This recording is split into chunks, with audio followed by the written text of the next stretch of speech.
Radio मानव 7.8 FM सुन रहे हैं आप, और मैं हूं आपके साथ आरजे साक्षी। साथ ही साथ प्रोग्राम लेके चल रहा है longest non stop live radio show. बहुत सारी बातें जो हैं वो हम आपके साथ कर रहे हैं अलग अलग टॉपिक पे। SDG जो गोल्स है, सस्टेनेबल डेवलपमेंट गोल्स के ऊपर हम बहुत सारी बातें कर रहे हैं। हमारे बहुत सारे गेस्ट जो है वो यहाँ पर आए हैं और अलग अलग एक्सपर्टीज आपके लिए लेके आए हैं। बहुत सारी इन्फॉर्मेशन है जो कि आपके पास हमको पहुंचाने की पूरी जो है कोशिश हम कर रहे हैं। और साथ ही अब बात हो रही है SDG गोल 3 यानी कि वेलबींग यानी कि गुड हेल्थ एंड वेलबींग की हम बातें कर रहे हैं, जिस समय हमारे साथ एक बहुत ही खास गेस्ट मौजूद हैं, डॉक्टर पुनीत बत्रा, प्रिंसिपल मानव रचना डेंटल कॉलेज से। और बात हम आज बहुत ही ज़्यादा इम्पोर्टेंट करने वाले हैं। तो सबसे पहले सर मैं आपका इस प्रोग्राम में हमारे स्वागत करती हूँ। थैंक यू सर यहाँ पर क्योंकि बात अब SDG गोल्स की हो रही है, सस्टेनेबल डेवलपमेंट गोल्स की हो रही है, और हम हेल्थ की बात कर रहे हैं, तो सबसे पहले उस बारे में, क्योंकि हमारी जो स्माइल होती है बहुत इंपॉर्टेंट होती है। पॉजिटिव हो, चाहे हम अपने आसपास के इन्वायरमेंट को देखा जाए, एक पॉजिटिविटी आती है जब हम स्माइल करते हैं। तो लेकिन उस स्माइल को बरकरार रखने के लिए हमें अपनी ओरल हेल्थ के ऊपर ध्यान देना बहुत सबसे ज़्यादा ज़रूरी है। और आज आप हमारे साथ हैं, तो सर सबसे पहले यहाँ पर कुछ समस्याएँ भी हैं लोगों की जिनकी हम बातें कर रहे हैं। बहुत सारी ऐसी बातें जिनके ऊपर भी उजागर होना, अवेयरनेस होना, भी अवेयर होना बहुत ज़्यादा ज़रूरी है। सबसे पहला सवाल सर आपसे वो ये रहेगा कि बात अगर करूँ मैं डेंटल केरीज की, तो क्या होता है ये? राइट, आपने एक बहुत अच्छी बात बोली कि स्माइल, किसी भी सस्टेनेबिलिटी के लिए स्माइल बहुत ज़रूरी है। और आपको पता है ये पहला कर्व है जो कि लाइफ को सीधा कर देता है। Smile straightens up every problem.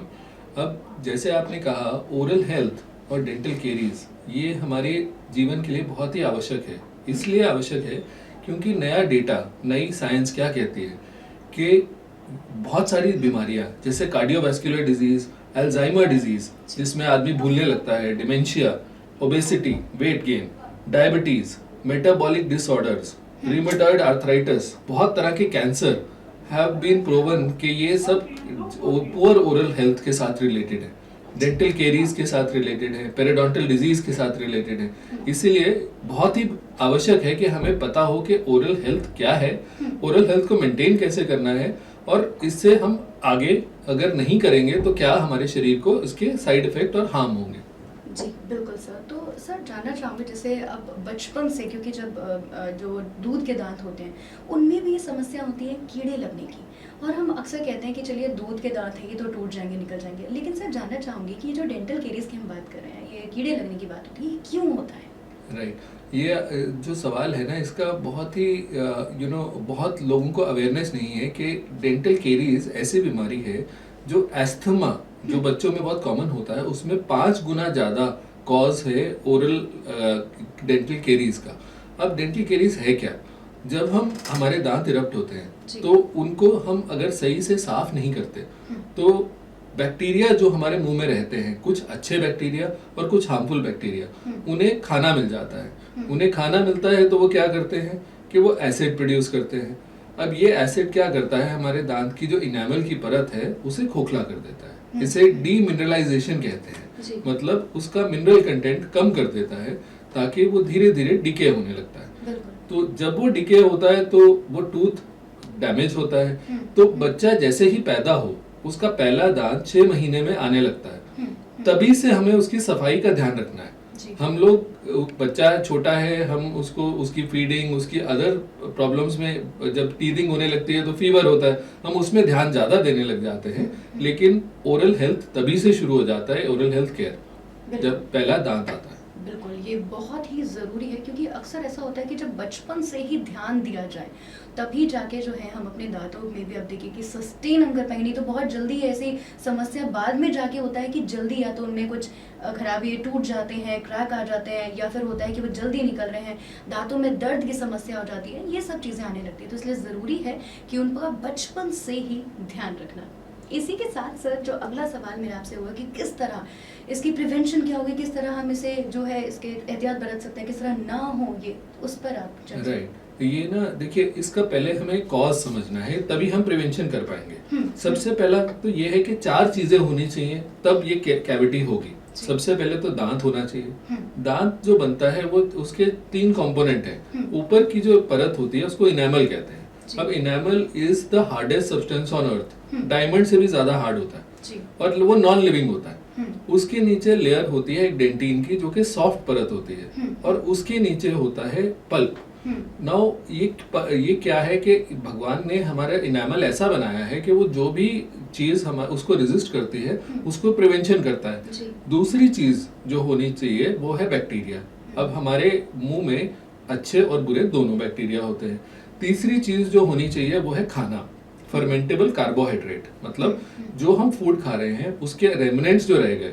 और चौथी चीज टाइम, अगर वो रेमिनेंट 2 घंटे से ऊपर हमारे मुंह में है तो जो हार्मफुल बैक्टीरिया है वो एसिड बनाकर इस खाने को फर्मेंटेशन कर कर एक डाइजेस्ट करते हैं, और ये एसिड जो है ये हमारे दांत को कमजोर कर देता है। तो कैविटी होने के कारण ये हुआ। अब इसे हमें रोकना कैसे है? सबसे इम्पोर्टेंट जो पॉइंट है वो है टूथ ब्रशिंग। जी। अब ब्रशिंग 2 बार दिन में करना अनिवार्य है, सुबह और शाम। अब कुछ लोग क्या है कि सुबह ब्रश किया और अपने काम पर चले गए और रात को थके हुए हैं इसलिए ब्रश नहीं करते। अब समझिए हमने पूरे दिन खाना खाया, वो जो खाना है वो हमारे दांत पे चिपका रहा जी। और रात को हम सो गए। अब मैंने आपको बोला कि 4 चीजें हैं जिसकी वजह से कैविटी होगा या केरीज होगा। वो 4 चीजों में सबसे इंपॉर्टेंट है टाइम।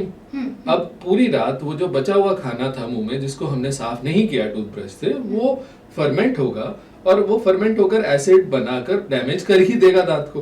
तो इसलिए जो ब्रशिंग है वो हमारे को 2 बार करनी है। सुबह की जो ब्रशिंग होती है यूजुअली हम क्या कर रहे हैं, हम दांतों को साफ कर रहे हैं ताकि हमारे जो मुंह में फ्लेवर है, जो टेस्ट है टूथपेस्ट का, वो हम उस खुशी में ब्रश कर लेते हैं सुबह। लेकिन जो रात की ब्रशिंग है वो सबसे ज्यादा जरूरी है। सेकेंड पॉइंट, ब्रशिंग के अलावा फ्लॉसिंग बहुत इंपॉर्टेंट होता है। जो अडल्ट है, जो बड़े उम्र के हैं, हर दांत के बीच में, दांत हमेशा स्ट्रेट नहीं है, दांत कर्व्ड है, उसके नीचे कुछ एरियाज रहते हैं जहाँ पर खाना पैक रहता है। अब हमारा ब्रश वहां तक नहीं पहुंच पाता, तो अगर वो फ्लॉस एक धागा होता है, अगर उस धागे को हम दांतों के बीच में रन करें वंस अ डे तो क्या होगा कि वहां पर भी खाना पैक नहीं होगा। तीसरी चीज जो है वो है फ्लोराइड। फ्लोराइड जो होता है हमारे टूथपेस्ट में भी, कुछ टूथपेस्ट ब्रांड्स में भी होता है, वाटर में होता है, सॉल्ट में होता है। तो फ्लोराइड का क्या रोल है? फ्लोराइड हमारे दांत का जो स्ट्रक्चर है वो हाइड्रोक्सी एपिटाइट से बनता है। अब हाइड्रोक्सी एपिटाइट जो है उसको स्ट्रॉन्ग करने के लिए फ्लोराइड क्या करता है? फ्लोराइड उससे एक परत, एक लेयर बना देता है जिसको कहते हैं फ्लोरोहाइड्रोक्सी एपिटाइट। अब ये उसको इतना स्ट्रॉन्ग बना देता है कि कोई भी बैक्टीरिया का एसिड उसको डैमेज करने की हिम्मत नहीं रख पाता।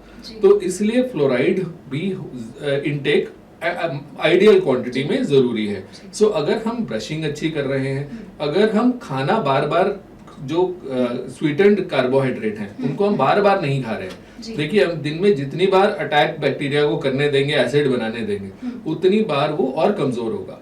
तो हमें ध्यान क्या रखना है कि भाई हमें ना तो बहुत हमें ब्रशिंग बहुत अच्छी करनी है, हमें फ्लोराइड इंटेक इतना रखना है कि हमारे दांत पे प्रोटेक्शन बनी रहे, हमें जो डाइटरी हम शुगर खा रहे हैं उसका इंटेक रिस्ट्रिक्टेड रखना है, मींस कम और ज्यादा ड्यूरेशन, मतलब बार बार जो खाना खाते हैं उन लोगों में कैविटी होने की ज्यादा पॉसिबिलिटी होती है। बिल्कुल।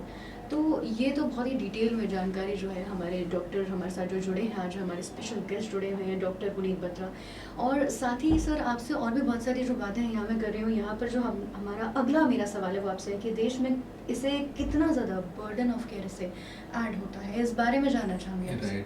आपको जानकर आश्चर्य होगा कि सबसे ज्यादा क्रॉनिक डिजीज जो वर्ल्ड में है वो है डेंटल केरीज। और एक अगर हम फाइनेंशियल वे में देखें तो डेंटल केरीज को अगर हम प्रिवेंशन नहीं करेंगे तो आज से 10 साल बाद अगर सरकार चाहे कि हमारे सब पूरी पॉपुलेशन के दांत ठीक हो जाए और केरीज रिस्टोर हो जाए तो हमारी इकोनॉमी जीरो हो जाएगी। तो आप इससे ये समझिए कि ये कितना बड़ा फाइनेंशियल बर्डन है। प्लस हमारे देश में जो गरीबी वाले लोग हैं जिनमें सोशियो इकोनॉमिक स्टेटस अच्छा नहीं है, वहां पर बर्डन कितना है, क्योंकि एक डेंटल फिलिंग कराने में, उसका ट्रीटमेंट रूट कनाल कराने में, उसके ऊपर कैप लगाने में कितना खर्चा आता है। तो सबसे बड़ा जो सस्टेनेबिलिटी के लिए गोल होना चाहिए वो होना चाहिए प्रिवेंशन। अगर हम प्रिवेंशन कर लेंगे और बच्चों में कर लेंगे तो सबसे बढ़िया हमारे देश के लिए बर्डन ऑफ केयर रिड्यूस हो जाएगा। बिल्कुल। तो ये बात जो है आपको ख्याल रखने की ज़रूरत है कि किस तरह से जो है धीरे धीरे जो है बढ़ता जा रहा है, लेकिन प्रिवेंशन पर ध्यान आपको रखना है। साथ ही साथ सर अगला सवाल मैं आपसे जानना चाहूँगी कि ट्रीटमेंट की अगर हम ओर चले, डेंटल केरीज की हम ट्रीटमेंट की बात कर रहे हैं, हर किसी के ट्रीटमेंट की, क्योंकि कोई भी जब बीमारी होती है, कोई भी प्रॉब्लम हमें होती है, उसका ट्रीटमेंट पर सबसे ज़्यादा ध्यान दिया जाता है। बात करूँ यहाँ पर अगर डेंटल केरीज की ट्रीटमेंट की, तो किस तरह से जो ट्रीटमेंट है आप यहाँ बताएंगे? देखिए ट्रीटमेंट क्या है, जब डेंटल केरीज का फर्स्ट साइन कैसे शुरू होता है? फर्स्ट साइन होता है डिमिनरलाइजेशन, जिसमें कि एक छोटा सा वाइट स्पॉट दिखने लगता है जी। अब इसी का मतलब ये है कि हमें इस स्टेज पे ही उसे रोकना है। अगर हम proper mouth wash, proper cleaning करेंगे तो वो कभी कभी रीमिनरलाइज हो जाता है। रीमिनरलाइजेशन का मतलब है कि वो आगे डैमेज रुक गया। लेकिन केरीज की एक खास बात है, केरीज जो है वो दीमक की तरह होता है, ऊपर दिखता नहीं है, नीचे बहुत वाइड होता है। तो जब तक पता चलता है पेन नहीं होती, तो जब तक पता चलता है वो दांत टूटकर दो टुकड़े हो जाते हैं, तब हमें रियलाइज होता है कि इतनी बड़ी कैविटी थी। तो इसलिए उसका इलाज जो है वो इलाज अगर कैविटी शुरू में है तो एक प्रिवेंशन के लिए पिट एंड फिशर सीलेंट्स आते हैं। सीलेंट का मतलब क्या है कि जिन कुछ दांतों का स्ट्रक्चर ऐसा होता है जिसमें ग्रूव्स और फिशर्स बहुत डीप होते हैं, तो वहां पर हम कितनी भी अच्छी ब्रशिंग करें कुछ ना कुछ खाने का रेमनेंट रह ही जाएगा। तो उसमें अगर डेंटिस्ट से हम एक पिट एंड फिशर सीलेंट से, वो फ्लोएबल मटेरियल होता है जो दांत की सरफेस को स्मूथ कर देता है, तो वहां पर खाना चिपकता नहीं है। ठीक है, तो pit and fissure sealant is one way of prevention. अब कैविटी बढ़ गई, ठीक है जी, अब वो रिस्टोर करनी है हमें, तो उसके लिए फिलिंग बहुत सारे मटेरियल्स आते हैं, जिसमें सबसे ज्यादा जो आजकल यूज होता है वो कॉम्पोजिट मटेरियल है। कॉम्पोजिट मटेरियल पहले टाइम में सिल्वर यूज होता था, सिल्वर अमलगम, लेकिन विद नॉलेज हमें ये समझ आया कि सिल्वर अमलगम हेल्थ के लिए और डिस्पोजल के लिए, एज अ डॉक्टर डिस्पोज भी करना होता है जो रेमनेंट बचा है, उसके लिए हेल्थ के लिए सही नहीं है। तो एक मीटिंग में सारे वर्ल्ड में डिसाइड किया गया कि भाई सिल्वर को रिमूव कर देंगे, तो अब सिल्वर फिलिंग्स नहीं होती हैं, अब होती है कॉम्पोजिट जो कि वाइट टूथ कलर्ड होती है। तो ये दांत की बिल्कुल एग्जैक्ट दांत को रेप्लिकेट कर देती हैं। और ऐसे ही एक टेम्पररी फिलिंग मटेरियल होता है, semi permanent material, glass ionomer cement, ये भी सफेद रंग का होता है तो पता नहीं चलता। अब देखिए हमने फिलिंग कर दी, लेकिन कुछ लोगों ने फिर सफाई ठीक से नहीं की, या उनका जेनेटिक पोटेंशियल ऐसा है कि उसमें कैविटी दोबारा से होने का चांस है, तो वो कैविटी डीप गई। इनेमल मैंने आपको बताया हार्डेस्ट सब्सटेंस ऑन अर्थ है, अब इसको डैमेज कर चुकी, अब डेंटिन में आ गई।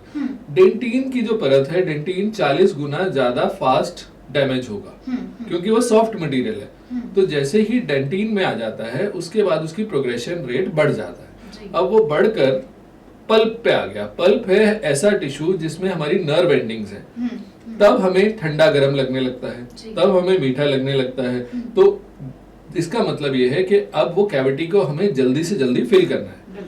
अगर तब भी हम फिलिंग नहीं कर रहे या हमारे से ओमिट हो जाए, क्योंकि जैसे मैंने आपको कहा कैविटी नीचे से दीमक की तरह अंडरमाइन करती है, तो हमें जब दर्द शुरू होगा तो इसका मतलब है कि नर्व पे एक्सपोजर हो गया। अब नर्व एक्सपोज हो गया तो रूट कनाल ट्रीटमेंट होता है। रूट कनाल ट्रीटमेंट में इस नर्व को रिमूव कर दिया जाता है, और यहाँ पर एक इनर्ट मटेरियल, गट्टा पर्चा कहते हैं, उससे उसको भर दिया जाता है। अब इस दांत को हमने रूट कनाल कर दिया, अब इसके अंदर नर्व थी तो ये वाइटल था, वाइटल मींस लिविंग था, अब इसकी वाइटैलिटी खत्म हो गई। जो भी दांत जिसमें रूट कनाल ट्रीटमेंट किया गया है वो ब्रिटल हो जाता है, तो उसके ऊपर एक कैप लगाना पड़ेगा जिसको हम लोग क्राउन कहते हैं। क्राउन्स बहुत तरह के होते हैं, मेटल के क्राउन्स होते हैं, मेटल फ्यूज टू सिरेमिक, सफेद रंग के उसके ऊपर परत होती है, और आजकल ऑल सिरेमिक क्राउन्स आते हैं। ये ऑल सिरेमिक क्राउन्स ऐसे हैं कि आप जैसे डिस्को लाइट में जाएंगे तो भी नहीं पता चलेगा कुछ आर्टिफिशियल है। तो इस तरह के बहुत सारे एडवांस्ड मटेरियल्स हैं फॉर रेस्टोरेशन। पर आप सीक्वेंस देखेंगे तो कहाँ से शुरू हुआ, एक छोटे से एक सफेद स्पॉट से, हम वहां रीमिनरलाइज हो सकता था। सेकंड डीप फिशर्स थे, हमने पिट एंड फिशर सीलेंट डाला। तीसरा उसमें कैविटी हुआ, हमने जल्दी से डेंटिस्ट को हर 6 महीने में दिखाया और फिलिंग करवा लिया। चौथा हमारी डीप फिलिंग है और वो रूट कनाल हो गया उसमें, तो रूट कनाल के ऊपर कैप लगा दिया। लेकिन इसके अंदर भी कैप लगाना is not the end of the world. हमें फिर भी ओरल हेल्थ को बहुत ध्यान से मेंटेन करना है, क्योंकि बाकी सारे दांत भी उतने ही ससेप्टेबल है फॉर कैरीज। तो इसलिए ये पूरा सीक्वेंस एक विशियस साइकिल बन जाता है। तो अगर हम ओरल हेल्थ को शुरू से ही कैप्चर कर लेंगे और शुरू से ही अपने सिस्टम में इनकॉर्पोरेट कर लेंगे, तो हम हेल्दी रहेंगे और हमारे लाइफ में ये जो SDG गोल है सस्टेनेबिलिटी का, वो मेंटेन हो पाएगा। बिल्कुल। तो यहाँ पर ना बहुत ही डिटेल में जानकारी हमें सर से प्राप्त हुई है। साथ ही मैं यहाँ पर आप सभी से ये कहना चाहूँगी कि कभी कभी होता है ना कि हम सबसे ज़्यादा अगर लापरवाह, मैं अगर सर कहूँ तो हम अपने दांतों को लेके सबसे ज़्यादा हो जाते हैं।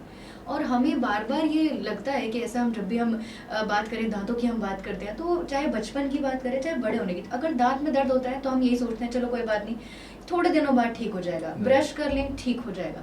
लेकिन ऐसे करते करते ये जो तकलीफ है वो बढ़ती रहती है, और बढ़ती जाने के बाद ऐसा होता है कि एक टाइम ऐसा हो जाता है कि उस दांत को फिर निकलवाना पड़ता है, या फिर कुछ ऐसे ही हो जाता है कि आपके जो नसों पर भी उस पर असर आ जाता है, और वो हो सकता है कि आपके पूरा जो है ब्रेन तक भी उसका असर पहुँचता है। इसी के साथ सर यहाँ पर बात करें अगर गम की हम बात करें, क्योंकि जो हमारे दांत होते हैं अगर वो सड़ जाए या फिर इसमें कीड़ा लग जाए तो हमारी गम डिजीजेस होने में भी काफ़ी ज़्यादा उसमें रहता है कि हो सकती है, इसका खतरा बढ़ जाता है। तो ऐसे में सर ये जानना आपसे चाहूँगी कि ये गम डिजीजेस की अगर मैं बात करूँ तो क्या होता है ये, इसके बारे में आपसे थोड़ी डिटेल में जानकारी यहाँ पे चाहूँगी, क्योंकि हमारे जो लिसनर्स हैं उन तक ये बात पहुँचानी, अवेयर होना, क्योंकि जैसे जैसे आजकल ये जो टाइम आ रहा है हम जंक फूड की ओर बहुत ज़्यादा जा रहे हैं, जो कि हमारी हेल्थ के लिए ठीक नहीं है और ना ही हमारे मुंह के लिए, हमारे दांतों के लिए अच्छा है। इसी वजह से अलग अलग प्रॉब्लम्स हमें हो जाती हैं। बात करें अगर गम डिजीजेस की तो इसके बारे में आपसे जानना चाहूंगी। एक्चुअली आपने जैसे बोला ना गम डिजीज, हम उसके गम का मीनिंग है दो, एक तो दांत के आसपास वाला गम और एक्चुअली जीवन में गम। क्योंकि देखिए गम डिजीज का होना है, आपने बिल्कुल सही कहा कि हमारे जंक फूड एक फैक्टर है।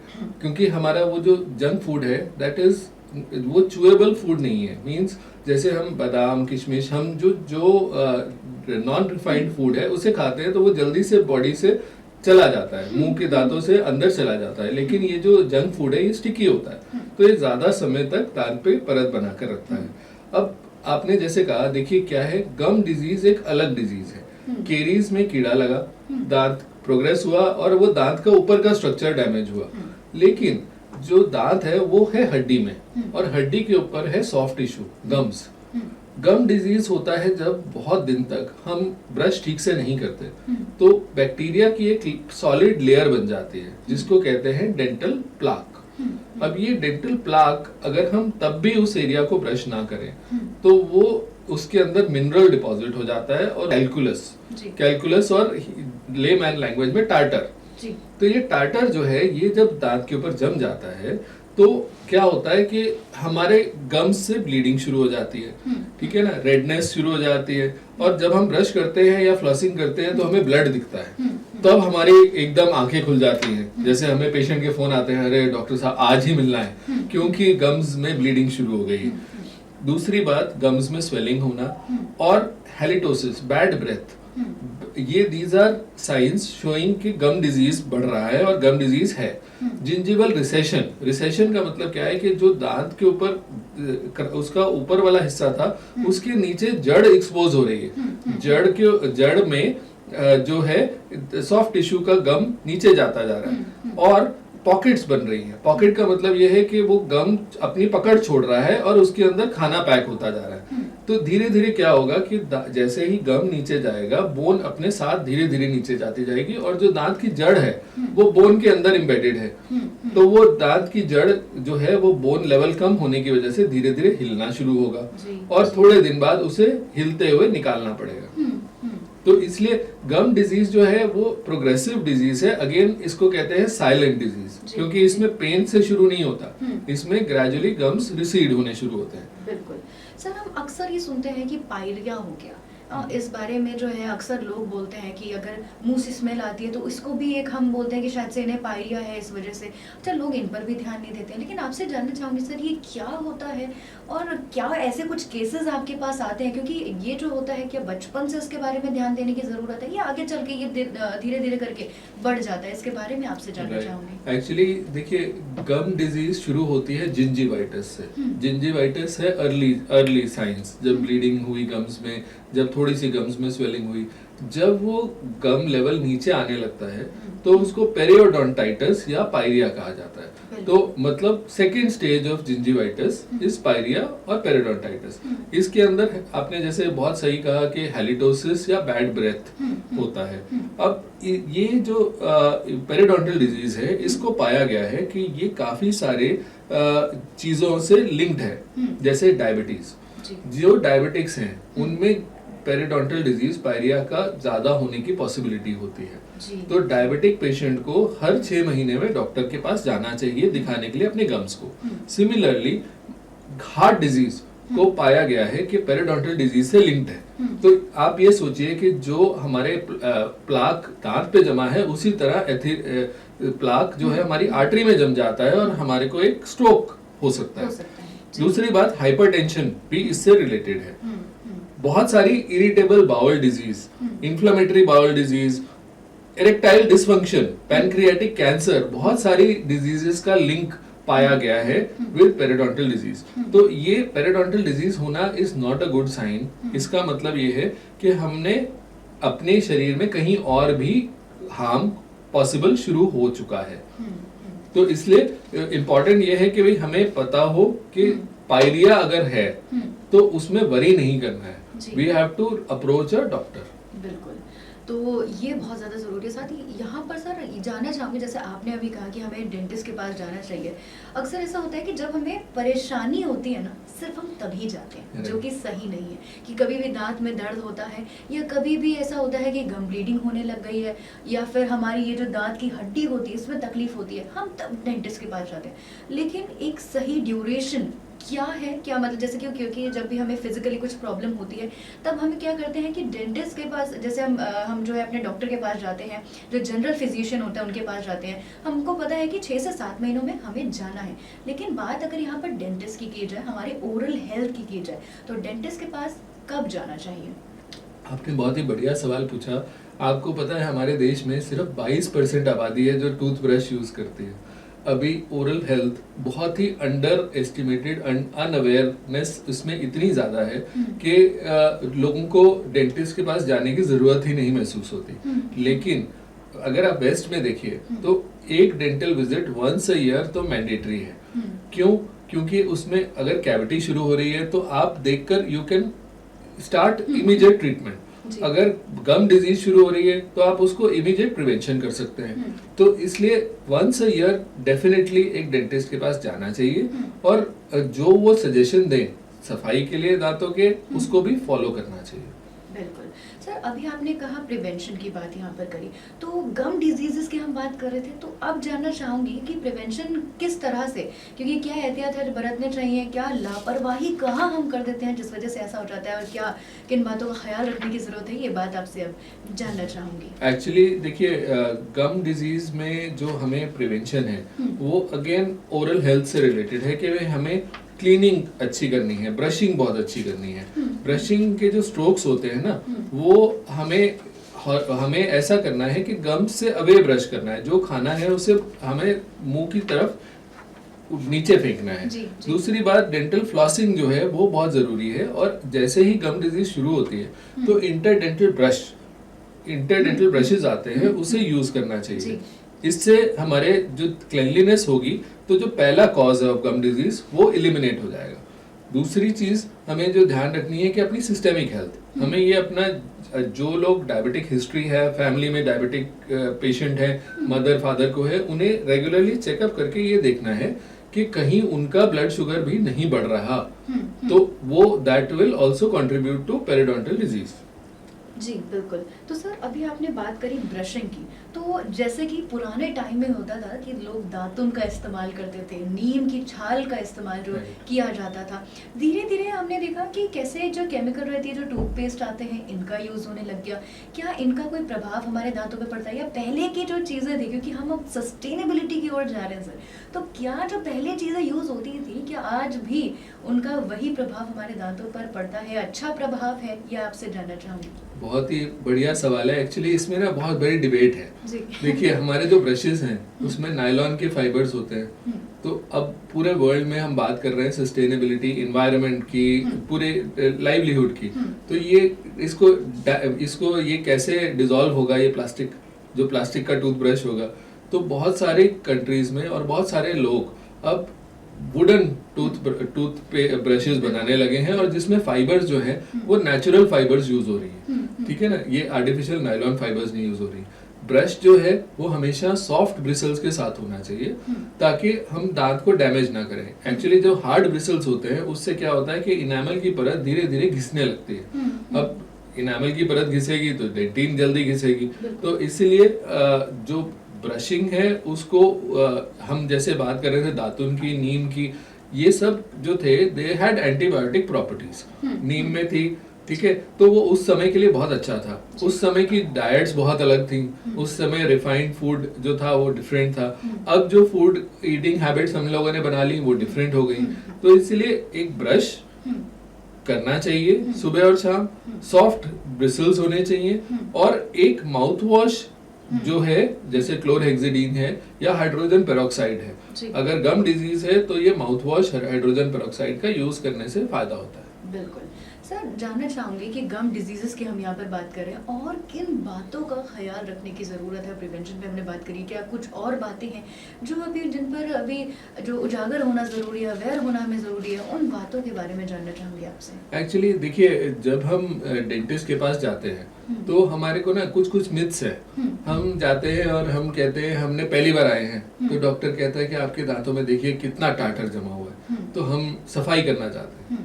तो हम लोग रिलक्टेंटली कहते हैं ठीक है डॉक्टर साहब कर दीजिए, लेकिन हमने सुना ये है कि सफाई करने से दांत हिल जाएंगे। जी, Now- इनफैक्ट दांत हिल जाएंगे, और अगर हम कहते हैं कि अगर दांतों की सफाई होगी तो घिस भी जाएंगे। Right right. तो जो क्लीनिंग वो है इंस्ट्रूमेंट्स हैं वो है अल्ट्रासोनिक, वो साउंड वेव से उनको ब्रेक करते हैं। ठीक है, अच्छा। तो वो कोई दांत को घिसाने से के लिए बने नहीं है। ठीक है, दूसरी बात क्या है, जैसे ही अगर दो दांतों के बीच में टाटर जमा हुआ है और मैंने आपको कहा कि गम जो है वो नीचे जा रहा है, रिसीड हो रहा है, बोन लेवल कम होता जा रहा है, तो अभी इसका मतलब है हमारे दांत जो जुड़े हुए हैं वो उस टाटर से जुड़े हुए हैं जो कि पत्थर है जिसको हमें निकालना है। अब हम जैसे ही डेंटिस्ट उसको क्लीन करते हैं तो वो दांत एक्चुअली हिलने लगता है, क्योंकि उसके नीचे बोन सपोर्ट मतलब बोन सपोर्ट तो खत्म है। तो हमें लगता है कि डॉक्टर ने कुछ कर दिया जिससे वो दांत हिलने लगा। एक्चुअली क्या है कि हम डस्टबिन में अगर सफाई नहीं करेंगे तो क्या होगा कि उसकी लाइफ और कम हो जाएगी। तो वहां पर जो टाटर जमा हुआ है अगर उसे नहीं साफ करेंगे तो वो और धीरे धीरे बोन लॉस होगा और वो दांत और जल्दी ढीला हो जाएगा। बिल्कुल। जानना चाहूंगी सर, मिथ्स की हम बात करें यहाँ पर, और भी कुछ मिथ्स जो है जुड़े हुए हैं जो आप बताना चाहेंगे यहाँ पर हमारे लिसनर्स को? मिथ्स जैसे देखिए दांतों की सफाई करने से ढीले हो जाते हैं, अगर डेंटिस्ट के पास जाओगे तो वो कैविटी और बढ़ जाती है। ठीक है, आप सफाई करते हैं तो दांत घिस जाते हैं।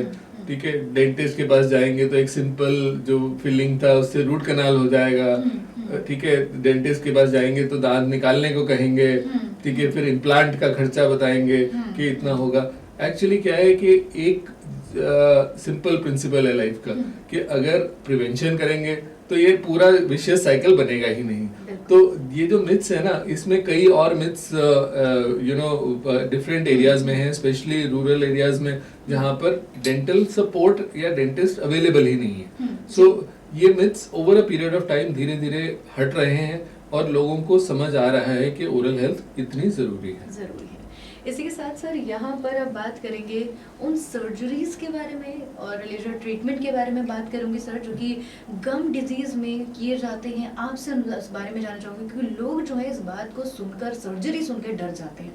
तो इसके बारे में आपसे जानना चाहूंगी, क्या मतलब अगर ना करवाया जाए और करवाया जाए, उसके बीच का जो अंतर है वो आप जरा बताएं। ये आपने बहुत ही अच्छी बात बोली कि हम ना सर्जरी का नाम सुनते ही डर जाते हैं, पर ये फैक्ट है। पर देखिए, हमारी गम डिजीज हुई, गम्स नीचे जा रहे हैं और एक पॉकेट बन गई है।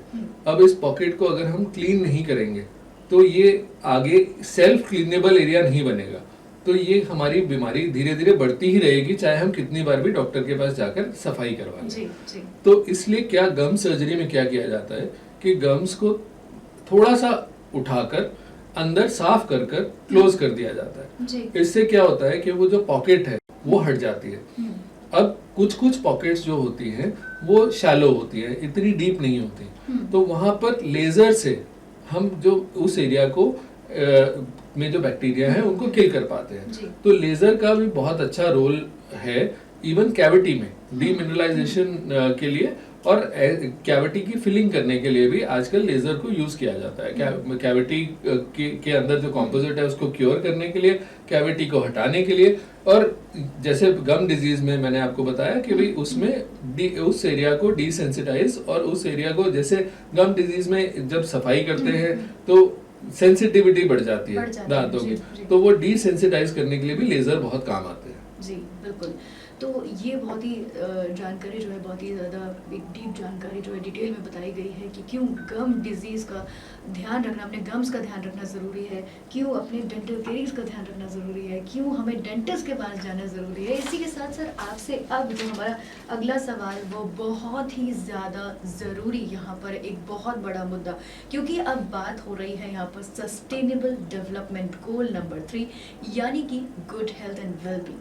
तो अच्छी सेहत के लिए हमारे तन की, हमारे मन की, हमारे पूरी बॉडी की जो है हम स्वस्थ रहें, इसके लिए हम बहुत सारी चीज़ें हम करते रहते हैं। लेकिन अभी बात हो रही है हमारी ओरल हेल्थ के बारे में, और एक सबसे बड़ा मुद्दा जो आजकल आ जाता है और वो है ओरल कैंसर के बारे में।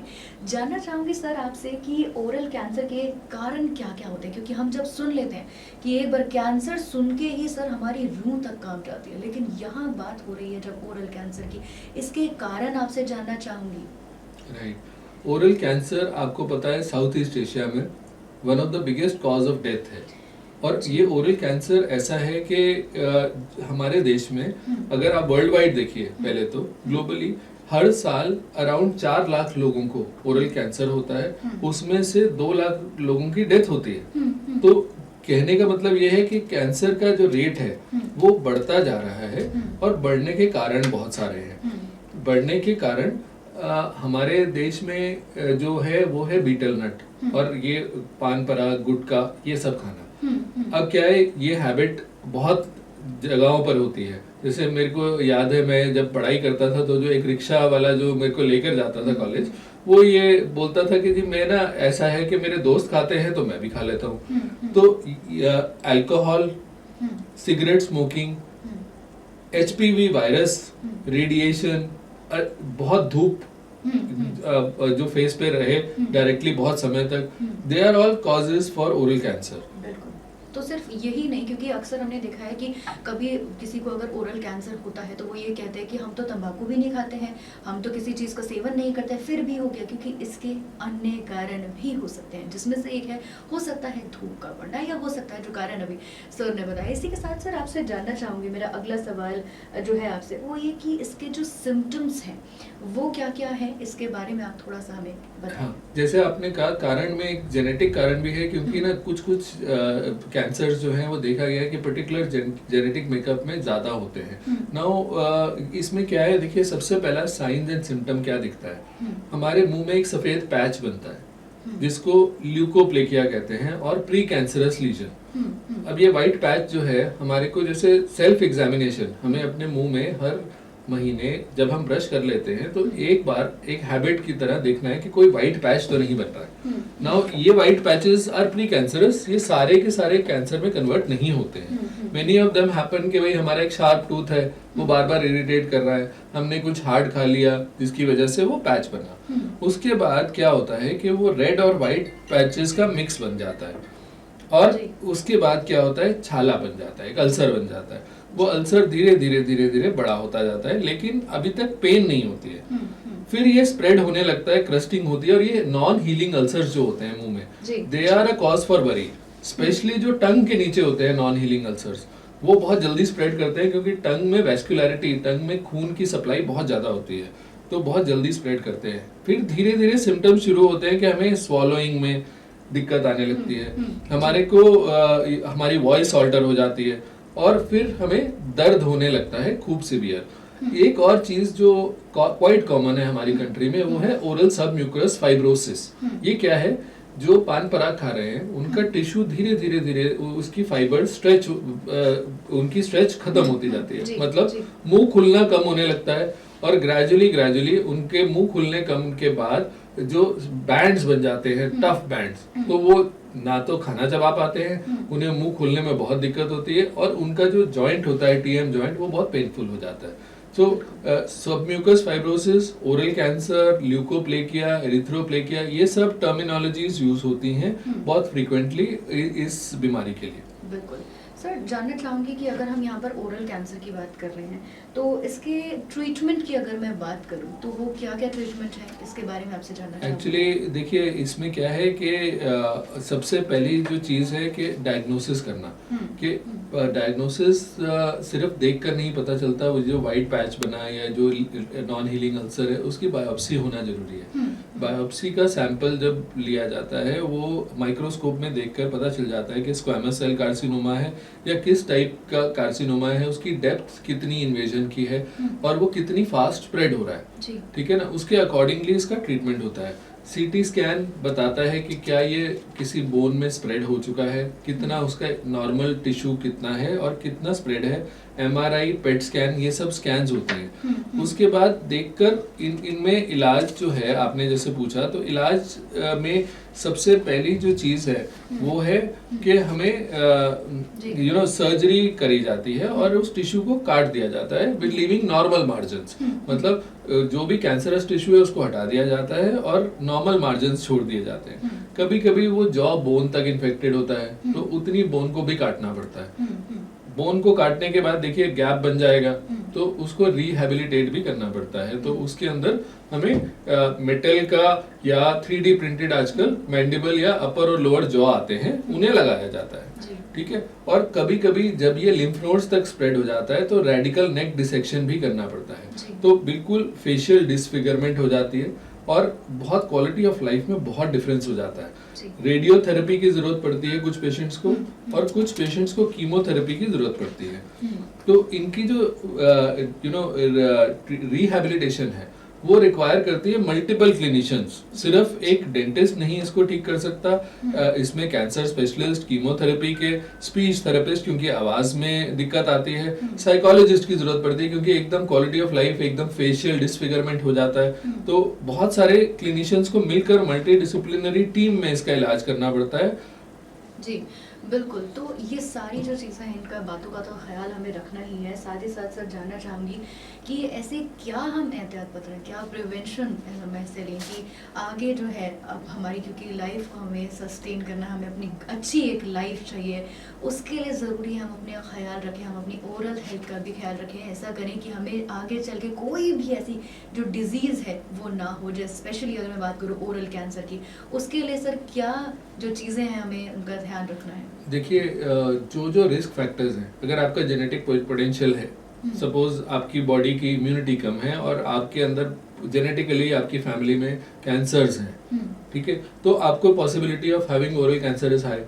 अब आपको क्या करना है? You want to prevent all the risk factors. Risk factor में स्मोकिंग को you have to avoid smoking totally. You have to avoid alcohol. ये दोनों, स्मोकिंग और अल्कोहल, एक डेडली कॉम्बिनेशन बना देते हैं जो कि बॉडी की इम्यूनिटी को कम कर देते हैं।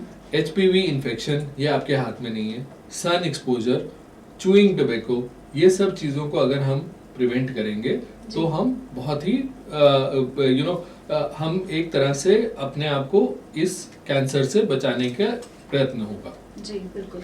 सर अब बहुत ही ज़्यादा हम एक ज़रूरी मुद्दे पे पहुंच गए हैं कि जो नेक्स्ट मेरा आपसे सवाल होगा वो है बर्थ डिफेक्ट की। जिन बच्चों में हम ये चीज़ देखते हैं कि पैदा होते ही उनके जो मुंह में या तो कुछ कटापन होता है या कुछ भी, जिस बारे में आपसे अभी जानना चाहूँगी कि क्यों होता है और इसे कैसे, मतलब हम जब देखते हैं तो बहुत ज़्यादा एक तो डर भी जाते हैं कुछ पेरेंट्स। इसके बारे में आपसे थोड़ा सा मैं डिटेल में जानकारी लेना चाहूँगी। एक्चुअली देखिए, जो सबसे ज़्यादा एक किसी भी फैमिली के लिए खुशी का दिन होता है जब उनके घर में एक नया बच्चा आता है। बिल्कुल। नाउ उसी दिन अगर वो देखें कि बच्चे में कुछ फेस पे डिफेक्ट है तो पूरी फैमिली की एकदम खुशी दुख में बदल जाती है। अब इस बीमारी को क्लेफ्ट लिप एंड पैलेट कहते हैं। क्लेफ्ट का मतलब है कटा हुआ, लिप मतलब होठ और पैलेट मतलब तालू। ये अब डिफरेंट तरीके से एक्सप्रेस करता है। किसी बच्चे में सिर्फ क्लेफ्ट लिप होता है, किसी में इनकम्प्लीट लिप होता है, किसी में तालू होता है, किसी में बायलेटरल होता है, दोनों साइड पे होता है, किसी में एक तरफ होता है। तो क्लेफ्ट लिप और पैलेट एक ऐसी बीमारी है जो 1 आउट ऑफ 800 बच्चों को अफेक्ट करती है। तो आप देखिए 800 में से अगर एक बच्चा जो पैदा होता है उसको क्लेफ्ट है, तो हमारे देश में approximately 40,000 children every year are born with this deformity. और जैसे ही ये पैदा होते हैं इसमें बहुत सारे प्रोसीजर्स करने होते हैं। तो एज अ पेरेंट वो जो खुशी का माहौल होता है वो एकदम के लिए, थोड़ी देर के लिए एक दुखद वो बन जाता है। बिल्कुल। तो सर यहाँ पर जानना चाहूँगी कि क्या मिसकंसेप्शन है, क्या मिथ्स हैं इसको लेके, क्योंकि पेरेंट्स जो होते हैं वो अक्सर इस बारे में और ज़्यादा वो ट्रॉमा में चले जाते हैं। आपसे जानना चाहूँगी सर मैं कि इसके क्या मिथ्स हैं। एक्चुअली क्या है, देखिए बहुत सारे मिथ्स हैं। जैसे कि अगर ग्रहण में माँ बाहर निकल गई उसकी वजह से क्लेफ्ट हो गया। बहुत सारे मिथ्स हैं कि आपने चाकू को यूज कर लिया ग्रहण में। बहुत सारे और मिथ हैं कि भाई जैसे आप you are not loyal to your partner. बहुत मतलब अभी रिसेंट की बात है, इतनी एजुकेशन के बाद गुड़गांव में एक मदर अपने क्लेफ्ट बच्चे को एक हॉस्पिटल के बाहर छोड़ के चली गई। बहुत सारे ऐसे इंस्टेंसेस हैं जहां पर उन्होंने बच्चे को मार दिया। तो ये जो बीमारी है इसमें मिथ्स इतने सारे इन्वॉल्व हैं, लेकिन none of them are true.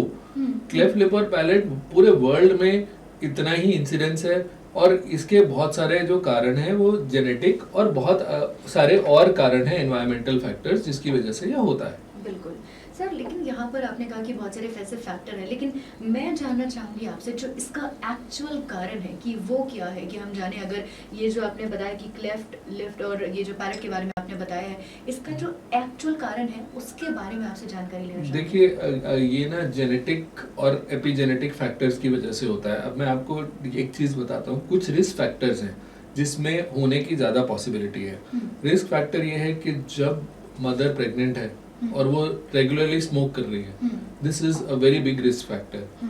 ठीक है, ऐसे ही डायबिटीज, ऐसे ही ओबेसिटी, वेट गेन। मदर जिसने बर्थ ओल्डर एज पे दिया है, 40 साल 45 साल में प्रेगनेंसी हुआ, ठीक है, और जैसे कुछ दवाइयाँ खानी पड़ती हैं कुछ पेशेंट्स को, जैसे सीजर्स की, कन्वल्शंस की, उन दवाइयों की वजह से कुछ बात करें सर, जैसे कि हम लिप्स की बात करते हैं यहाँ पर, तो माँ जो होती है, क्योंकि प्रेगनेंसी में ऐसा कहा जाता है कि कोई भी ऐसी दवाई जो है वो नहीं खानी चाहिए, और शायद से यही वो रीज़न है कि कोई भी साइड इफेक्ट जो होता है वो बच्चे में आ सकता है, जिसमें से एक है बर्थ डिफेक्ट, जैसे कि होठ कटने का या फिर तालू में कोई प्रॉब्लम आना। सर आपसे और जानना चाहूँगी, जो हमारे ट्रीटमेंट की अगर मैं यहाँ पर बात करूँ या फिर बात करें अगर पहले उसके हम कितने बच्चे, जैसे आपने कहा कि फैक्चुअल थोड़ी इन्फॉर्मेशन के ऊपर हम जाएँ, तो फैक्चुअल इन्फॉर्मेशन सर क्या है, क्या बताता है हमारा जो स्टैट्स है? राइट, स्टैट्स ये हैं कि देखिए गर्ल्स में पैलेट ज्यादा होता है, मतलब जो क्लेफ्ट पैलेट ओनली है वो गर्ल्स में ज्यादा होता है, यानी कि तालू का जो सिर्फ तालू का क्लेफ्ट है वो लड़कियों में ज्यादा होता है। क्लेफ्ट लिप और पैलेट 2:1 रेशो में मेल्स में ज्यादा होता है। क्लेफ्ट में का जो जेनेटिक बेसिस है वो पॉलीजेनिक है, एक जीन से नहीं होता है। देयर बहुत सारी जीन्स हैं, जैसे IRF6 है, PHF8 जीन है।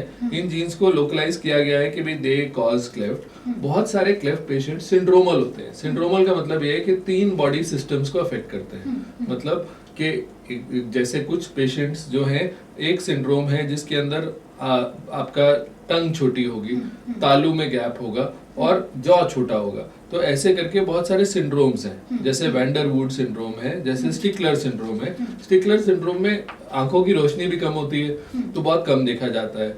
ऐसे ही MSX1 gene, BMP4 gene, MSX12 gene, FGF10, ये सब जीन्स हैं जो कॉज करती हैं। लेकिन मटर्नल हाइपोक्सिया जैसे मटर्नल स्मोकिंग, जैसे हमारे देश में कुछ कुछ एरियाज में लेडीज अभी भी कुकिंग गैस नहीं यूज करती।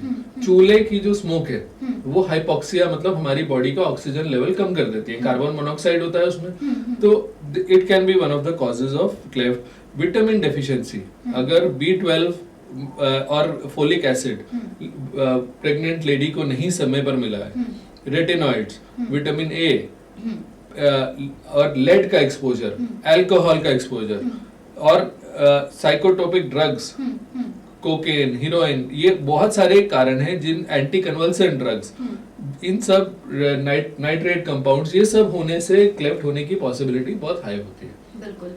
तो इस माँ के लिए जब बच्चा जो होता है, जब वो प्रेग्नेंट होती है, जब बच्चा पेट में होता है, तो बहुत ज़्यादा ज़रूरी है सही न्यूट्रिशन, जो खाना होता है न्यूट्रिशन मेरा वो लेना, सही खाना खाना, एक अच्छा आहार जो होगा वो उनके बच्चे के लिए वो सबसे ज़्यादा बेहतर होगा। ना ही सिर्फ हम यहाँ बात कर रहे हैं या सिर्फ ओरल हेल्थ डिजीज़ की, बल्कि पूरी बॉडी के लिए ये ज़रूरी है कि अच्छा आहार लिया जाए ताकि बच्चा जो हो वह स्वस्थ पैदा हो। इसी के साथ सर यहाँ जाना चाहूँगी, यहाँ पर हम बात करें बर्थ डिफेक्ट की, तो क्या ट्रीटमेंट है जो आप यहाँ बताएंगे कि क्या जो हम जब जाते हैं, क्योंकि बहुत ज़्यादा परेशान पेरेंट्स जो होते हैं हो जाते हैं, एक ट्रॉमा में चले जाते हैं जैसे कि मैंने कहा। तो अगर बात करें ट्रीटमेंट की, क्योंकि आपने भी एक एग्जांपल दिया कि गुड़गांव में एक आपने बताया केस था कि वो अपने बच्चे को बाहर छोड़ के हॉस्पिटल के चले गई थी, लेकिन क्यों ऐसे डर जाते हैं और क्या ट्रीटमेंट है, क्योंकि पॉसिबिलिटी हर चीज़ की होती है। इसके ट्रीटमेंट के बारे में सर आपसे जानना चाहूँगी। इसका ट्रीटमेंट बहुत ही अच्छा हो जाता है आपको। इनफैक्ट मेरा एक क्लेफ्ट पेशेंट है जो IIT टॉपर है और उसने एक ऑर्गेनाइजेशन बनाई है for saving cleft children. Now देखिए, क्लेफ्ट का ट्रीटमेंट लंबा है लेकिन फेजेस में है, और जैसे जब बच्चा पैदा होता है तो एक हफ्ते के बाद वो डेंटिस्ट के पास आता है जो कि स्पेशलिस्ट है। जैसे मैं एक स्पेशलिस्ट हूँ क्लेफ्ट लिपर पैलेट का। हम जो कटा हुआ होठ और तालू होता है उसको एक प्रोसीजर होता है नेजो एल्वेलर मोल्डिंग। क्या होता है, देखिए जब बच्चा पैदा होता है तो माँ की कोख में से मैटरनल ईस्ट्रोजन, जो ईस्ट्रोजन होता है वो नाक के अंदर हाई लेवल में होता है, तो वो जो टिश्यू है वो मोल्डेबल होता है, मतलब प्लास्टिसिन जैसे है ना, हम उसको शेप दे सकते हैं। तो वो जो नाक और होठ में गैप है उसको हम कम कर देते हैं। जब हम कम कर देते हैं तो 4 महीने पे लिप सर्जरी प्लास्टिक सर्जन करता है। 4 महीने पे लिप जैसे ही सी जाता है तो वो बच्चा ठीक दिखने लगता है, लेकिन उसके और बहुत सारे ट्रीटमेंट होने हैं। जैसे 9 महीने पे तालू का ट्रीटमेंट होता है। क्यों 9 महीने पे करते हैं, क्योंकि बच्चा पहले जो बोलने लगता है वो 2 साल पे होते हैं, तो उसके बोलने से पहले अगर तालू हील नहीं होगा तो उसकी आवाज खराब हो जाएगी। ठीक है, उसके बाद उस 2 साल से 5 साल तक स्पीच थेरेपिस्ट से मिलना होता है बच्चे को। क्यों? क्योंकि जब कटा हुआ होठ और तालू होता है तो बच्चे की वॉइस में नेजालिटी होती है, मतलब स्पीच में नाक से साउंड निकलती है, तो आवाज इतनी अच्छे से सुनाई नहीं देती।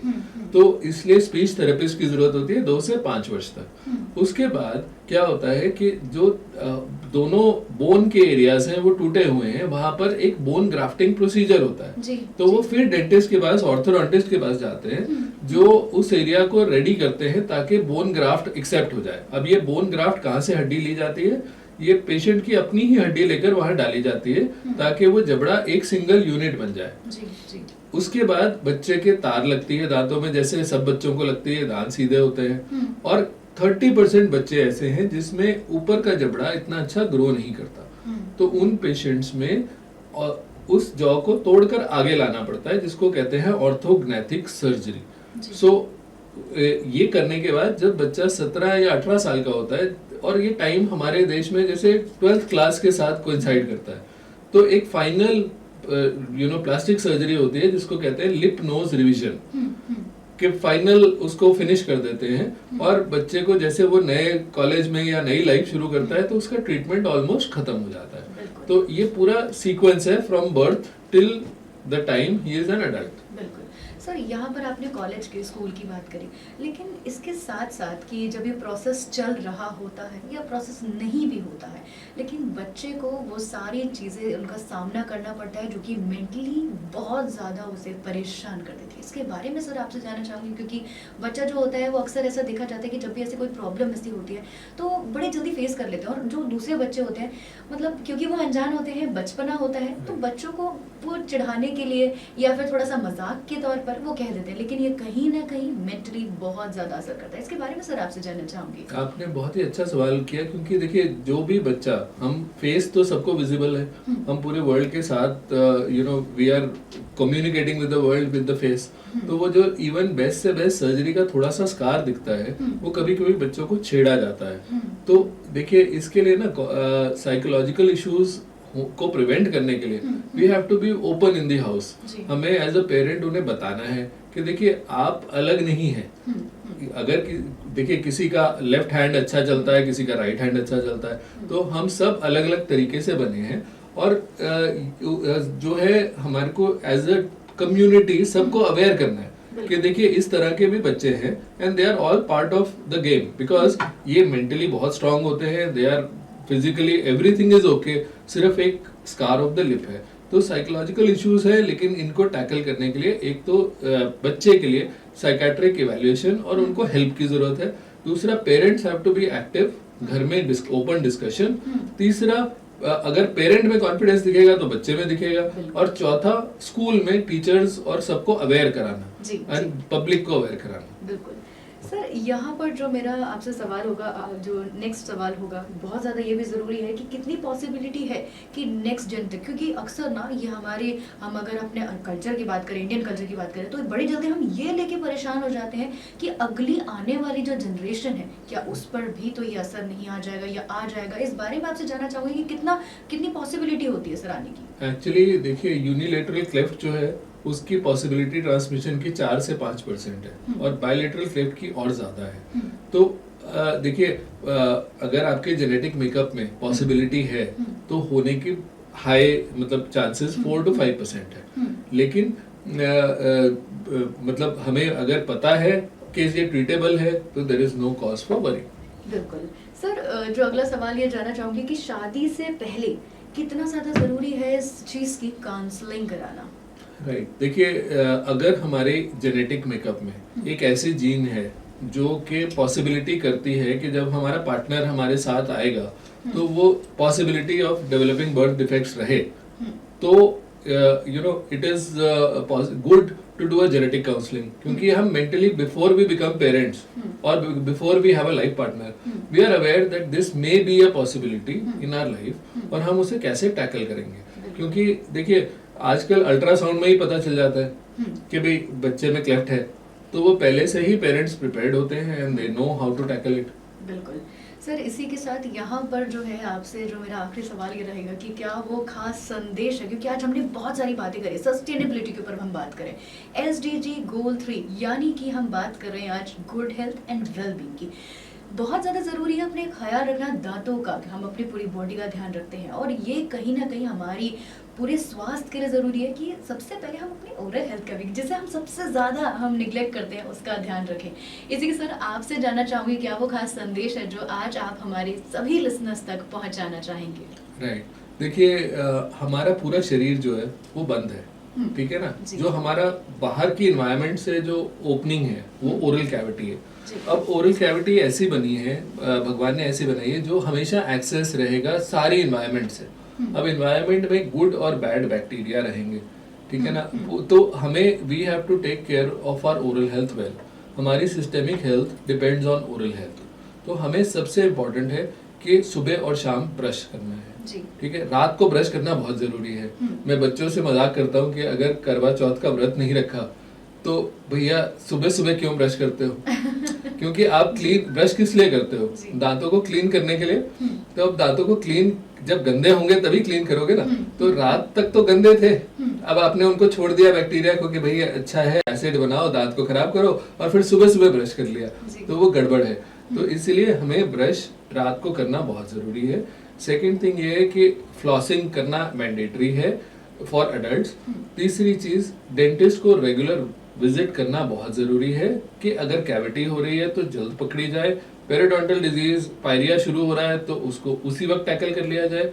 तीसरी चीज़ कि जो भी हम चीज़ जो विक्ट्री है हमारी, दैट इज प्रिवेंशन। अगर हम प्रिवेंशन की लाइन पर जाएंगे तो हम विजयी होंगे, नहीं तो long term sustainability, long term development, any goal is incomplete without good oral health. बिल्कुल। इसी के साथ sir thank you so much, आज आप हमारे यहाँ पर स्टूडियो में आए, इतनी सारी जानकारी आपने जो है हमारे लिसनर्स तक पहुँचाई है। मैं आपका तहे दिल से धन्यवाद करती हूँ। Thank you. और इसी के साथ वक्त हो गया एक छोटे से ब्रेक का। आप कहीं मत जाइए, जुड़े रहिए, सुनते रहिए रेडियो मानव 7.8 FM। Feel good, feel live.